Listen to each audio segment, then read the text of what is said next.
Hi guys, you're listening to Pete Cann on the You Can Achieve podcast, and I'm here with the legend, Warren Inspiron!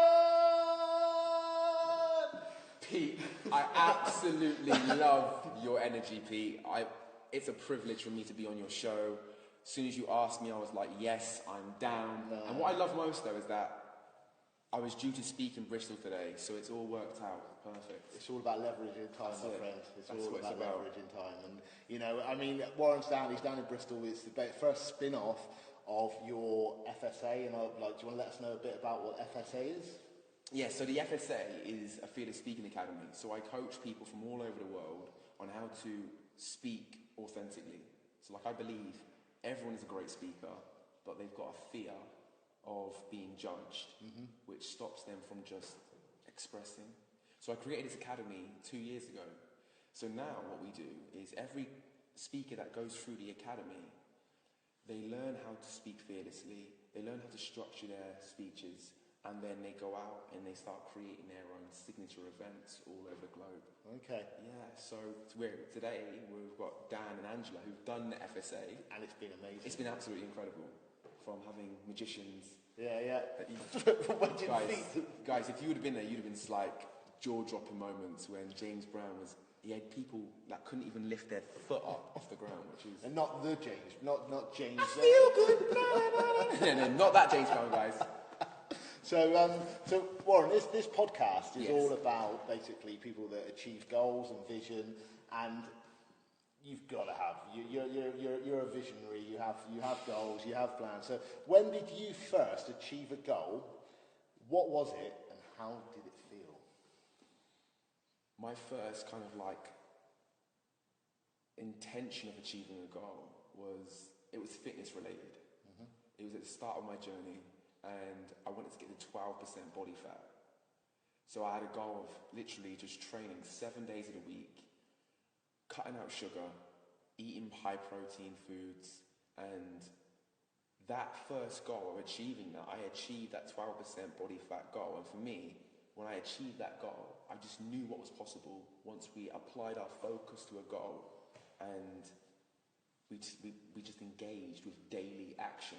That was like my belief that this goal setting works. Okay. Yeah. And that was what opened up your mind completely where you are today. Yeah. How long ago was that, do you think? That was 5 years ago in Chicago, America, yeah.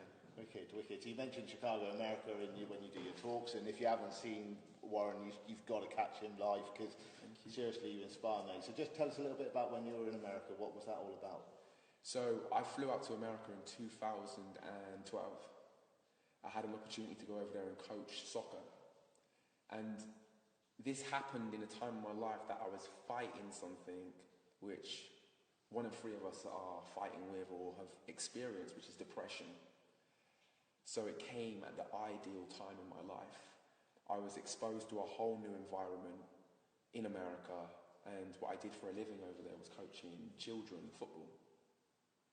And when I was in America, I experienced a lot of love from children, being with children day in, day out. They can just uplift you, just their energy of really celebrating you. Just because maybe I had a British accent, they absolutely loved my British accent. I was like, do you know Harry Potter? Like, oh my God, you sound like him. So in America, I went over there to go and coach soccer, and it led me on a journey to find my purpose and to find the root cause to my depression. Why was I experiencing depression? Where does it come from? Because I wasn't born with depression. At what point in my life did this start to build up? And then when I started to study emotional intelligence, I started to reprogram my then belief system and created a belief that was about service and having a bigger why and making a difference in this world. So in America, that's where the big, massive, that shift happened in America. Amazing. So, I mean, you mentioned you went to America to, obviously, you were in depression and stuff. I mean, my next question is basically about your biggest challenge to date and how you overcame it. I mean, would you say that was one of your biggest challenges? 100%. I would say the depression for me was a huge challenge for me because it knocked me out of the whole so-called kind of matrix into a place of the unknown, like a black hole. And it was a scary experience of like no hope, loneliness. But in that same place of darkness that I was in, it allowed me to question everything. Okay. Yeah, so that was that depression was my biggest challenge because it was a survival period in my life where I had to really fight this and overcome it, otherwise it was going to take my life. Mm-hmm. Okay, and I mean, I've heard you talk before about that opportunity that it came from America, and it just came at the right time. You had to share the story of how you ended up going to America. Yeah, so like the magical story of this is that when I was going through depression, I actually got to a point in my life where I had to reach out for help. And the person that I thought I had to reach out to was going to be a GP. They were going to tell me how I was going to remove this depression from my life. This is what I believed. And I remember going to the GP and them telling me that, yes, this is depression. It can be passed down hereditary and through traumatic, through trauma, childhood trauma, all of this stuff. And they didn't really kind of give me a cure. They just told me, here's medication, here's antidepressants, and here's counselling. They didn't give me that cure that I expected. I actually expected to get that cure from going to the GP. Mm-hmm. And when I didn't get that cure, that night, I remember just saying to God, I can't do this no more. I can't, because there's not a cure. I'm not spending the rest of my life in a place where I'm experiencing no emotion. I'm experiencing anxiety every single day. It was painful, just living, it was painful. So in that time, I just remember just reaching out to my creator to say just a sign, give me a sign to, and the next day I had the phone call. The next day I had a phone call to work in America coaching kids. But it was a job that I applied for a year beforehand, but I didn't have the right qualifications. Mad. I know, when I look back at it, it shouldn't have happened. That's the law of attraction. It is, isn't it? yeah. I didn't have the right qualifications to get the role that I applied for. Someone dropped out at the same time that I was going through that depression, and they needed to replace someone.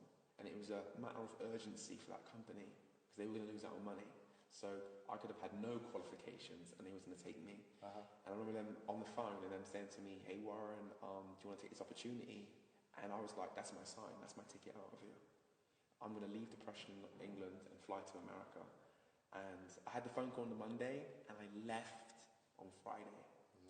Madness. Completely amazing. mad. Amazing. And that was the switch that just changed. I knew that was a sign in my life that I had to go and search for my truth. I had to find the answers that I've not been looking for. I had to find these answers that were going to cure, that were going to really transform my life. And that's what happened when I was in America. Amazing. So, on the other side, so obviously the biggest challenge. So, what's your put your teeth back in, Pete. Your biggest success, would you say, to date? My biggest success is to have someone who doesn't know me to open up to me. When I first experienced that, I never forget it. There was a girl called Sarah, and she told me something so personal to herself that she hadn't told anyone. For her to trust me and for her to share her personal story, that was where I found my purpose. And it was a door that I went through, which really gave me direction in what I was supposed to do, what I'm supposed to do on this earth. Amazing. Yeah. So another little, I've got rituals. Life's about rituals, definitely, right? So I've got 4 hearts, porcelain hearts at home, basically, and every morning, we try to do it every morning. Sometimes the kids aren't quite there with the morning, but we grab a heart and we say what we're grateful for. So what are the 3 things you're most grateful for right now in your personal life? I'm grateful to be in this present moment, speaking to you in this moment, sharing this conversation and just being present, not worrying about anything else, being here in this moment. So I'm grateful for that. I'm grateful for the extended family that I have on this journey that I am taking. And I'm grateful that we live in the times that we're living now, and we have the ability to reach hundreds, thousands of people from around the world by just sharing. Yeah. That's what I'm grateful for. Perfect. So on the flip side, what about the 3 things you're most grateful for in your business? Number 1, I don't work. So my business is something that I absolutely love and it never feels like work. 2, it's actually a business that gives people life-changing results. And 3, it allows me to travel and to see different cultures from around the world. That's the 3 gratitude pieces that I can think in my head right now of what I'm grateful for with my business. How does that make you feel now as well, thinking about that? Amazing. It's good. Smile. Yeah. All the liveys, look at the smile. Yeah, it's amazing. It's good, guys. It feels right. You should be so proud, mate, of yourself. You really should. Thank you. You know, it's sometimes, like, as you know, when you have these big goals, when we're both visionaries, sometimes it is about stopping and really taking on board the impact that we're making and the success that we've done, that we've had in our life. It's just acknowledging that, because that feeling there can be better than the feeling of actually that next big goal that we're chasing. Yeah. So it's just, yes, it feels good. It feels good. Yes. Wicked. So, right, I mentioned about a ritual, one of my rituals. Yes. I've got a few rituals. Go on, talk to me about a daily ritual or a couple that you've got that you do without fail that gets you to be Mr. Warren Inspire Ryan. So, the ritual that I have that I do every single day is something that helped me to create a blueprint. And in this blueprint is the life that I've always wanted. So I started to study the mind. I started to realize how the mind worked, and the software that we have playing sometimes can be a software that's been conditioned by external sources, society, our parents. So I realized that our minds, like the subconscious mind, can't reject. And I had to find out the ways on how we could influence and create new habits in the subconscious mind. So I set up an environment in my household, in my bedroom, where I would have 3 things on my wall. The first thing would be a list of all the things that I'm grateful for. Then it would be my why, of why I'm existing in this world. What is my why? What's going to get me up out of bed before my alarm clock? And my vision of where I'm going, and creating a map for where I'm going to go. So a part of that morning routine that I do is I wake up in the morning, first thing I do is to say the things that I'm grateful for, because I know what we say over and over again is who we become. And when I see it on my bedroom wall, I'm seeing the grateful things, and I'm reading it. So I'm saying it, I'm seeing it, I'm hearing me say it. So I'm programming it in my subconscious. So the gratitude is what I do first thing in the morning. And I say it with emotion and belief. I don't just go, I'm grateful for my life. You see some people do that. I'm grateful for my life. I'm grateful for... Like, you don't mean it. Mean it. When you say it, feel it and mean it. And it's like, when you say, I love who I am, see love, feel love, I love who I am. And really immerse yourself into those words and feelings. And then the why. What's going to get me up when life decides to throw bricks at me? What is my why? My why is bigger than myself. My why is to make a greater impact in other people's lives. Is to give people the strength, the tools, the strategies to overcome the things that I've suffered with and experienced. My why is to give my child a life that I never had. My why is to spend time with my family. Because I believe that's what life is about. Spending your time with the people that you love, doing what you want to do. So saying it, going through with it in my mind every single day. So I see the why on the wall, I go over it. And every time I say it, it builds up this energy inside of me. And it just, people see me and they're like, Warren, you're full of energy. It's because I'm tapping into that source, that why. And then the last one is the vision board. Everything that I have in my life now, I saw it at the start. Before I stepped foot on a stage, I was speaking to thousands of people on the stage. I went through it in my mind. And I realized the mind can't determine what's real and what's not real. So if you go over that vision that you have every single day, you start to build the belief. You start to build the characteristics to get where you need to be. And I believe the answers, the people, the resources, they're all around you. But you don't see it because you're not focused on the solutions. You're focused on the problems. So when you see that vision, your vision, and it's not vague, it's very specific. And you have that RAC system at the back of your head.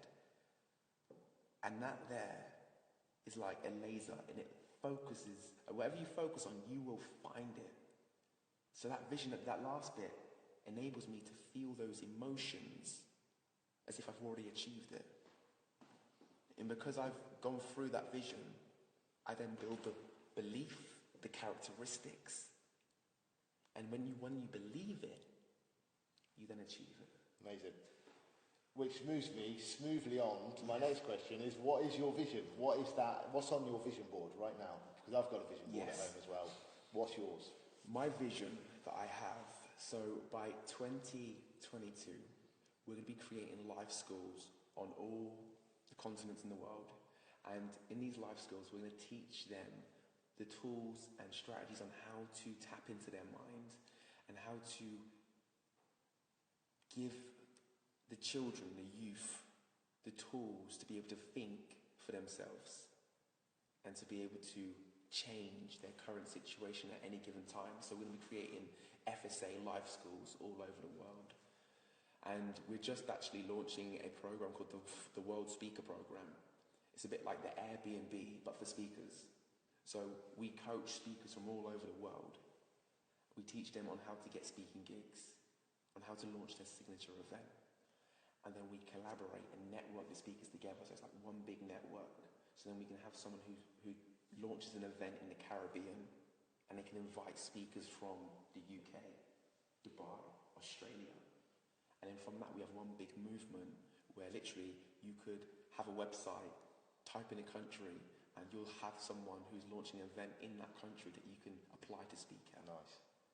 Nice. Yeah. Well, I'm going to put, I know a bit about that, but I'm going to put a note in, definitely in the Facebook Live, there's some people watching. And I will definitely, make sure that people know about that, because I think it's launching the day Wednesday, the 1st, isn't it? 1st of March. Perfect. So there are some people watching, there's some people listening. What are the 3 tips that Warren Inspire Ryan could offer these people to lead a happy life? To lead a happy life, you have to write down the things that you have already in your life that money can't buy. And when you write that down, you realize that you have so much to be happy about. That's tip number 1. Some people say, I'll be happy when I get there. Mm-hmm. You can count your blessings and be happy now.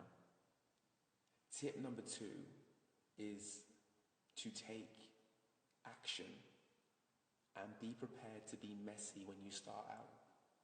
So many of us can become perfectionists and we want to be fantastic when we start out, but just get yourself out there. Make noise. Practice. Just do it and learn whilst you're doing it. Treat it like swimming. You can't swim just by reading books. You've got to get yourself in a pool, get your armbands on, and paddle like crazy until you get the hang of it. That's my tip 2. And tip 3 is have the bigger boat in the picture. I'd say 90% of the world's population, they have a small boat. And that small boat has their family in it. And they want to provide the best life for their family. If you have the bigger boat in the picture, when it comes to looking after your family, it seems so easy because it's bigger, the why is bigger than your family. And I believe when you start focusing on the big boat, you then attract people that have the same beliefs and values. And I say that 2 minds are better than 1 mind. So have that in mind, create a bigger boat. How are you going to make this world a better place? So if you're in business, how is your business going to make this world a better place, a better experience? And focus on human needs. The bigger the needs you feel for a human being, the more valuable in your business is. The more valuable it is, that it makes who you are in the financial market. And that money then helps you to really build the boat even bigger. Mm-hmm. So that would be my third tip. So tip 1, what was tip 1?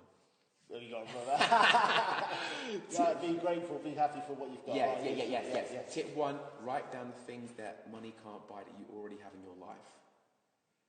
Be there. Tip 2, I'm so spontaneous. Tip 2, I love this because I've got so many tips, guys. So many tips. Tip 2 is to be messy. Get out there, be messy, just do it. Learn whilst doing the job. I think Richard Branson had a quote. If someone offers you an opportunity, say yes and figure out how to do it whilst doing it. And 3 is create that boat that's bigger than a little canoe. Right? Create a ship that's going to help not just your family but other families. Amazing. Right, so where can my listeners, my tribe, find you? Because they want to find you. There's people out there. There's a guy, Gary Forward, who's just joined. Gary. You've got to meet him, mate, because he's got energy. He's got a lot of energy. You two will be like, bounce. Energy. So, best place to find me, I would say, on social media, Warren W. Ryan. So feel free to add me on Facebook. And yeah, I would say that's the best platform. I'm not a stranger to Facebook Live, am I, Pete? No, you like a Facebook Live. I like a Facebook Live, yeah. So I'm always giving value on my Facebook, and that's my tool on how I really communicate with people. Perfect. And again, I'll put that in the show notes, in the podcast here, and in the Facebook Live. Finally, right, excuse me. It's your 100th birthday, right? You've got all your family around you. We're talking, your wife, your kids, your grandkids, your great-grandkids, and then one of your great-grandkids comes up to you, right? All of the stuff you've done to date is gone. There's nothing. There's no podcast, no live feeds, no Facebook Live, mate. That's all gone. Mm-hmm. And they reach up to you and they say, Papa, or Granddad, great-granddad, whatever you're going to be called. What are the 3 things I need to know to make my life the best it can be? So, number 1 is to know that what you're looking for is inside. That's the first one I would say. Whatever it is that you're looking for out there is in here. Number 2, love people unconditionally.